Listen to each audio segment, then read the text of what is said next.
Nanawagan og dugang hinabang ang mga nasunugan sa Barangay Lorega sa San Miguel kagahapon sa hapon. Lalaking mirescue unta niadtong 50 anyos nga namatay sa maong sunog, nakahilak nga misaysay sa mong hitabo. Si Nico Serino sa report. Emosyonal ang batanon nga si Albert nga misaysay sa nahitabo kagahapon atol sa sunog nga miigo sa Lorega, San Miguel. Sa pag-ulbo sa kayo, iyang gisiguro nga maluwas ang iyang lola ug ang kapikas niini. Apan sa dihang gisalbar na niya si Noy Amado Maglinte, naglisod na siya. Si Maglinte nga usa ka PWD namatay atol sa sunog human gikatahong na trap sa iyang pagawas. Nakit-an siya pipila ka metros gikan sa iyang balay.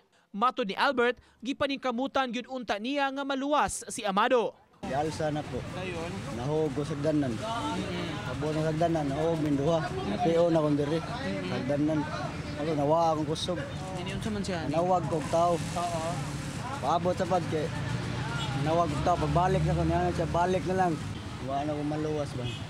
Akong nasisi ang kagalingon. Wala pa mahaya karon ang patayng lawas sa biktima. Plano sa pamilya, sa kapilya, dapit ra sa fire scene kini hayaon.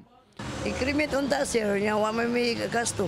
Yang yun ang anak-anang yang kaipon. Ay, isurag lung, pusto nang ba? Pusto na, isurag lungon, yayaw lang diri. Si Ginang Maria Era, naabdan sab namo nga busy sa pagsusi sa mga nahabilin sa ilang naugdaw nga balay. Mga papeles, sama sa diploma sa iyang anak ug photo album ang iyang bugto nga nahipos dihang nanguykoy sa nahabilin sa sunog. Matod niya, sa miaging sunog sa barangay nga wala sila naapektuhan, nakapangandam noon siya ug nakapanghipos. Apan sa nahitabo kagahapon, tapot lawas lang ang iyang nadala.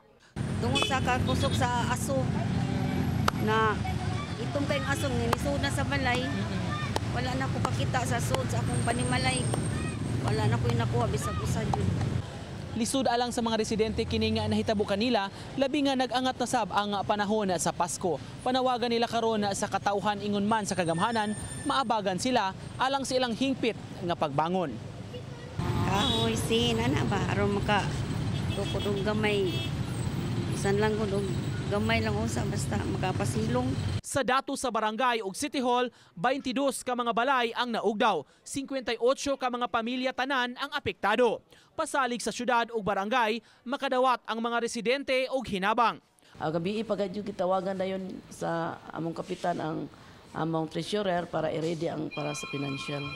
Ang Bureau of Fire Protection sa ilang bahin padayon pang miimbestigar sa insidente. Matod ni Chief Inspector Noel Nelson Ababon, City Fire Marshal, may ipatawag silang mga residente o mga saksi aron makahatag og pamahayag sa nahitabo. Nico Sereno, Balitang Bisdak.